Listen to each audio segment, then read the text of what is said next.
कहानी है रामपुर गांव की, जहां के मर्द महिलाओं को हमेशा नीचा दिखाने की कोशिश में रहते। अरे अभी तक खाना नहीं आया, क्या मुझे एक और शादी करने की जरूरत है? नहीं जी नहीं, ऐसा मत करना, वरना मैं कहाँ जाऊंगी। खाना लेकर मैं अभी आई जी। गांव की पंचायत में भी फैसले हमेशा औरतों के खिलाफ ही रहते। मैं जो फैसला सुनाता हूँ वो भगवान की आज्ञा होती है।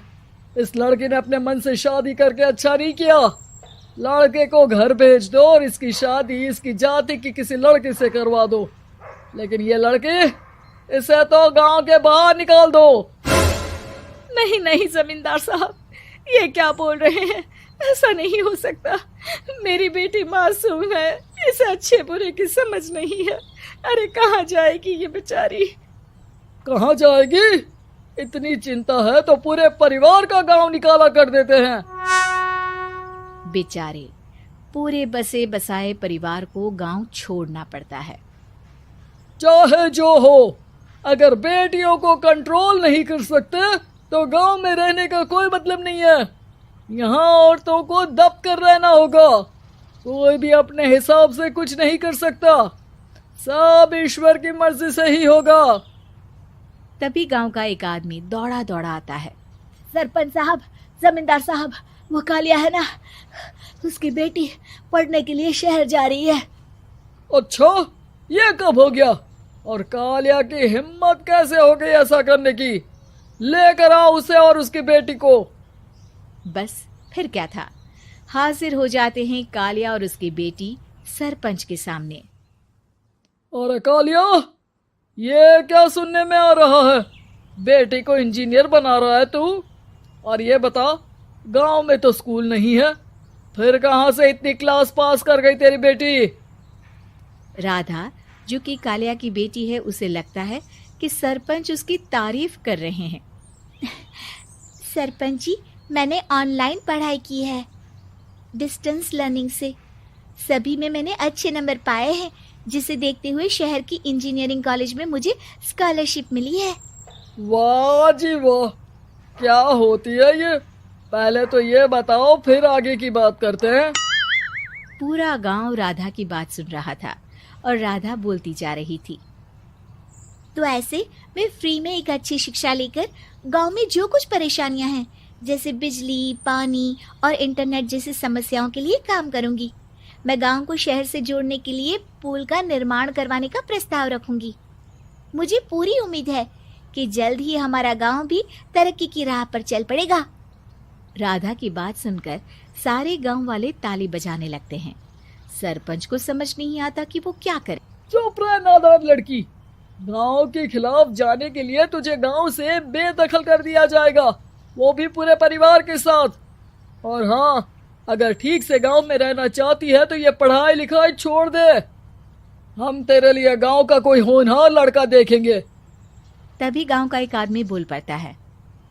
अरे नहीं नहीं सरपंच जी, राधा बिटिया जो बता रही है, अगर वैसा हो जाए तो हम लोगों को पैसा कमाने के लिए बाहर नहीं जाना पड़ेगा। हाँ जी, और ना ही कोसों दूर पानी के लिए भटकना पड़ेगा। हमारे बच्चे भी अच्छी पढ़ाई कर सकेंगे और आगे बढ़ेंगे, ना कि हमारी तरह खेती करते बैठेंगे। क्यों गांव वालों, राधा बिटिया का साथ देना चाहिए ना। सरपंच देखता है कि गांव राधा के साथ है तो वो चुप हो जाता है। वो घर आकर अपने सलाहकार से बात करता है, जो बहुत ही चालाक किस्म का इंसान होता है। अरे सरपंच साहब, आपको बहुत ही होशियारी से काम लेना पड़ेगा। एक बार गांव तरक्की कर गया, यहाँ के बालक पढ़ लिए तो कोई ना पूछेगा आपको। और फिर ये जो बेटा और बेटी है ना आपके, इनको भी आम लोगों की तरह ही जीवन जीना होगा। हाँ, लेकिन करे तो क्या करे?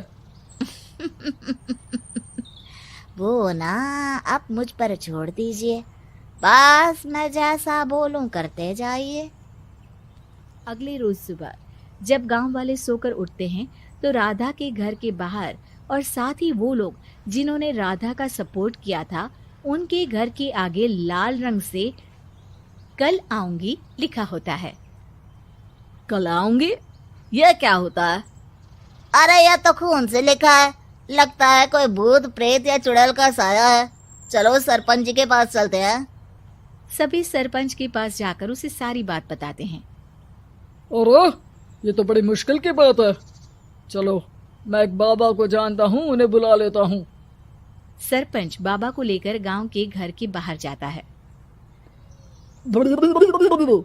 ओहो, तो ये वो चुड़ैल है जो उन लोगों को निशाना बनाते हैं जो गांव को बदलने का सपना देखते हैं।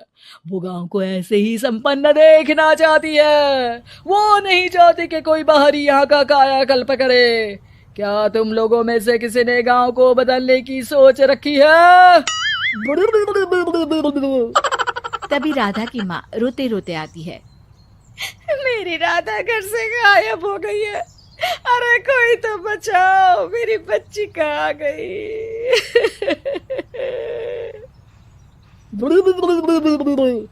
ले गई वो चुड़ैल, तेरी बच्ची को ले गई। अब वो उसे श्रापित करके छोड़ेगी, उस पर चुड़ैल का साया हो जाएगा।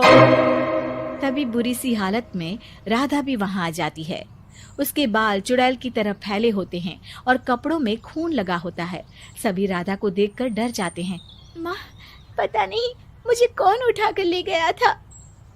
अरे दूर दूर हो जा चुड़ैल, अब हम लोग इस गांव में नहीं रुकेंगे। अरे कैसे बातें कर रहे हैं आप? कल तो आप मेरे भरोसे गांव का हुलिया बदलने, अपने बच्चों को पढ़ाने और तरक्की उन्नति की बात कर रहे थे, तो आज क्या हो गया आपको? ये फिर तुम लोगों को बहकाएगी। ये चुड़ैल गांव में आ चुकी है, ऐसे ही ये तुम्हारे घर के बच्चों को भी ले जाएगी। गांव वाले राधा को गांव से बाहर निकाल देते हैं।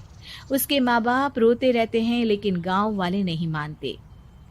मैं भी अपनी बहन के साथ गांव के बाहर रहूंगा, लेकिन वो पढ़ाई नहीं छोड़ेगी। वहीं सरपंच के घर पर सलाहकार कहता है। देखा, सांप भी मर गया और लाठी भी नहीं टूटी।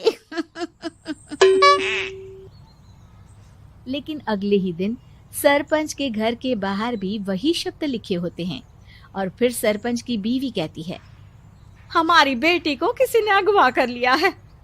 तभी राधा का भाई वहां आ जाता है। अरे गांव वालों, मैंने सरपंच जी की बेटी को देखा था। वो चुड़ैल उसे उठाकर ले जा रही थी। अरे क्या मजाक कर रहे हो? नहीं नहीं सरपंच जी, आप नहीं जानते। वो चुड़ैल अब आपकी बेटी में आ जाएगी, जैसे राधा के अंदर आ गई थी। तभी सरपंच की बेटी वैसी ही हालत में वहां आती है जैसे राधा आई थी। पापा, पता नहीं कैसे मैं गायब हो गई थी। चुड़ैल, इसके अंदर भी चुड़ैल का साया है, मारो इसे। अरे नहीं नहीं, इसे भी राधा के पास गांव के बाहर ही भेज दो। अरे चुप रहो, मेरी बेटी कहीं नहीं जाएगी और चुड़ैल वुड़ैल कुछ नहीं होता है। अरे कैसे बात कर रहे हो सरपंच जी? आप तो बोल रहे थे कि आपका फैसला भगवान का ज्ञान होता है, तो अपने पर बात आई तो अब आप ऐसे बोल रहे हैं। अरे ना ना ना, आपको अपनी बेटी को त्यागना ही होगा। अरे बुलाओ बाबा को। राधा का भाई बाबा को ले आता है, जिसे अब गांव वालों के डर के कारण सच बोलना पड़ता है।